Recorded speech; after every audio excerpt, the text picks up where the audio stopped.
দর্শক, এই মুহূর্তে মগবাজারে জামায়াতের জরুরি বৈঠক শেষে কথা বলছেন জামায়াতের নায়েবে আমির, সাংবাদিকদের সাথে কথা বলছেন। আমরা সরাসরি চলে যাচ্ছি সেখানে।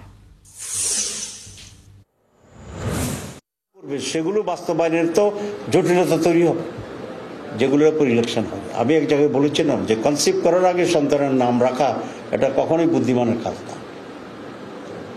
তিনেরই কেস আমরা আজকে বিশ্বের সাথে দেখলাম যে প্রধান উপদেষ্টা সনদ জারি করেছেন, এটা আমি মনে করি উনি সঠিক করেছেন। এটা আরও আগে করা দরকার ছিল, জমা দেওয়ার সাথে সাথে করলে আরও সময় ক্ষেপণ কম হতো।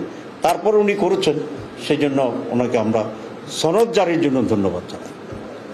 কিন্তু সনদের কার্যকারিতার জন্য জাতীয় নির্বাচনের আগে যে গণভোট অপরিহার্য, এখানে উনি আবার বিভ্রান্ত তৈরি করেছেন এই কথা বলে যে গণভোট আর জাতীয় নির্বাচন একসাথে হবে। এটা আমরা নিন্দা জানাচ্ছি এবং আমরা আহ্বান জানাই যে এটি উনি প্রত্যাহার করবেন। এবং কেন করবেন, আরও আমাদের অনেক কিছু প্রতিক্রিয়া আছে, আমরা বিশ্লেষণ করেছি, আমরা রাতে আবারও করব। আমরা সকলে মিলে কথা বলেছি এই সব বিষয়ে। আমরা আগামীকাল 10:30 8 দলের পক্ষ থেকে বিস্তারিতভাবে সাংবাদিক সম্মেলন করব 10:30টায়। 10:30 কেন করলাম?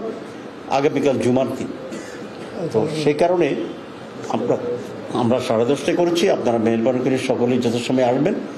এটা আমাদের আল ফালা অফিস যেটা আছে সেখানেই হবে ইনশাল্লাহ, এবং 8 দলীয় নেতৃবৃন্দ উপস্থিত থাকবেন, সেখানেই আরও বিস্তারিত বলবো।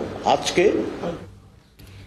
জরুরি বৈঠক শেষে সাংবাদিকদের ব্রিফ করছিলেন জামায়াতের নায়েবে আমির, দেখছিলেন এর সরাসরি সম্প্রচার।